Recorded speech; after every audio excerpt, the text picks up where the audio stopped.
Welcome my dear students in Hindi subjects online class. पिछली class में हम व्याकरण का जो टॉपिक है सर्वनाम, उसके बारे में बात कर रहे थे। उसके भेद जो होते हैं 6 भेद, उनमें से हमने पहला जो भेद था उसके बारे में बात की।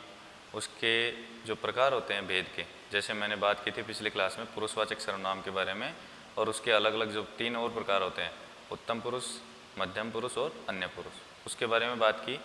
उनकी परिभाषा और उनके उदाहरण हमने देखे। इसके अलावा आज हम बात कर रहे हैं हमारा जो दूसरा प्रकार है, कोई सा भी आप ले सकते हैं सर्वनाम का। हम ले लेते हैं, मान लीजिए निश्चयवाचक सर्वनाम।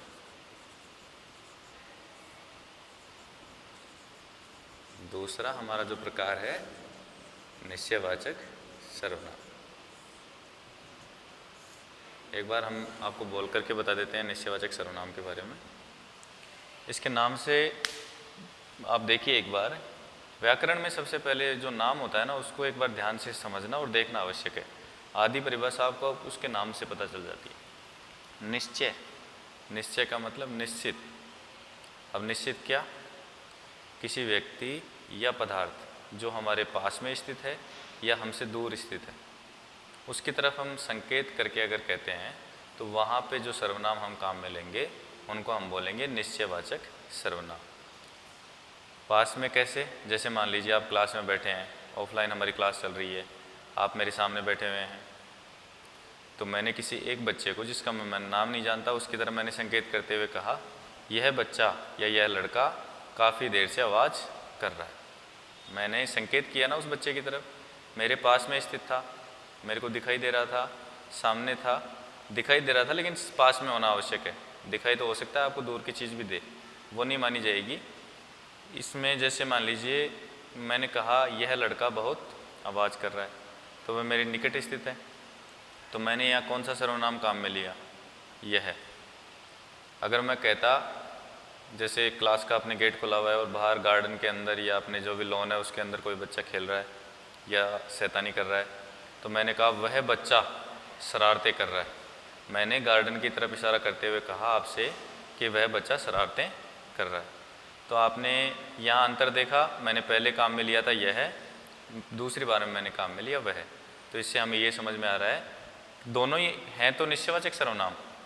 मैंने कहा वह बच्चा, तो वह भी क्या है? निश्चयवाचक सर्वनाम। मैंने संकेत तो किया। और इसी तरह से मैंने कहा यह बच्चा या यह लड़का, तो यहाँ भी मैं संकेत कर रहा हूँ। दोनों ही जगह है तो निश्चयवाचक सर्वनाम।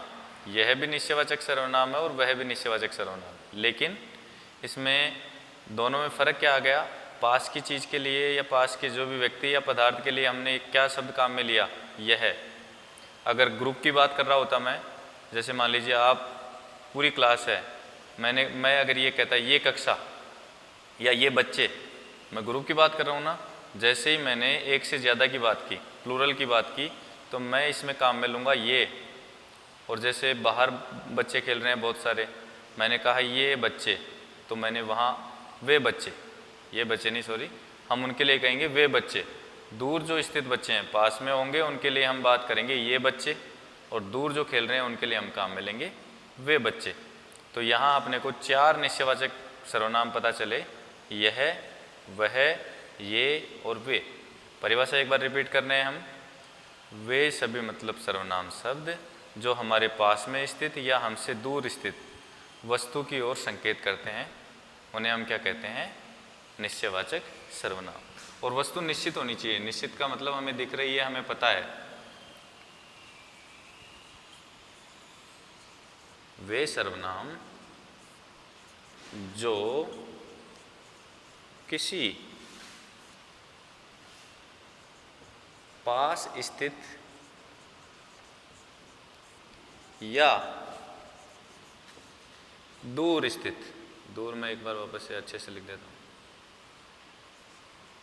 दूर स्थित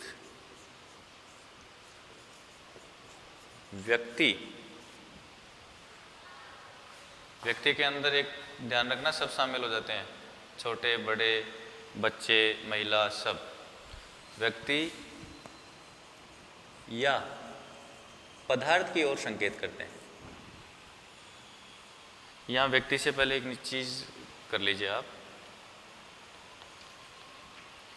निश्चित निश्चित शब्द आपको जोड़ना पड़ेगा। वे सर्वनाम जो किसी पास स्थित या दूर स्थित निश्चित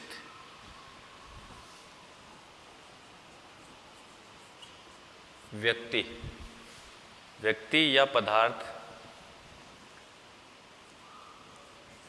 की तरफ संकेत करते हैं। संकेत का मतलब आप कह सकते हैं इशारा करते हैं।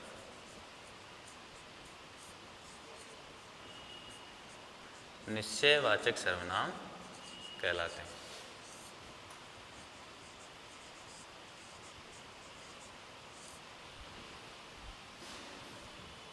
ये दोनों अलग अलग हैं। एक बार मैं आपको थोड़ा सा आगे करके लिख देता हूँ, एक जगह मत लिख लीजिएगा, या अलग से लिखा हुआ है। पदार्थ की तरफ संकेत करते हैं, निश्चयवाचक सर्वनाम कहलाते हैं।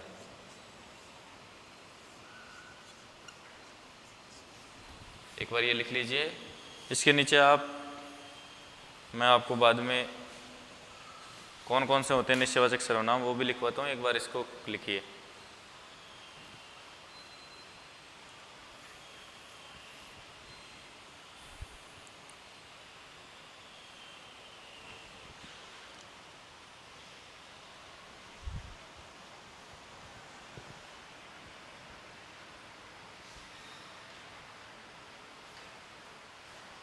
अब मैंने व्यक्ति या पदार्थ दो प्रकार के आपको बताए थे ना इस परिभाषा के हिसाब से। एक होते हैं निकट स्थित यानी पास में स्थित, दूसरे होते हैं दूर स्थित। जहाँ आप बैठे हैं, आप हैं, वहाँ से एक तो दूर होंगे जो आपको दिख रहे हैं, एक पास होंगे जो आपके नज़दीक हैं। तो उनमें से जो पास में स्थित होते हैं आप इसमें नीचे लिख सकते हैं। पास में स्थित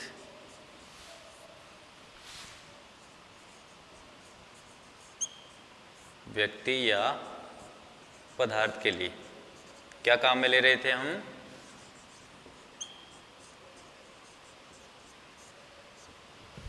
पास में स्थित व्यक्ति या पदार्थ के लिए हम क्या काम में ले रहे थे? यह है, और अगर ग्रुप में कोई चीज़ है तो ये। ठीक है। दूसरा हम लिखेंगे दूर स्थित व्यक्ति या पदार्थ के लिए।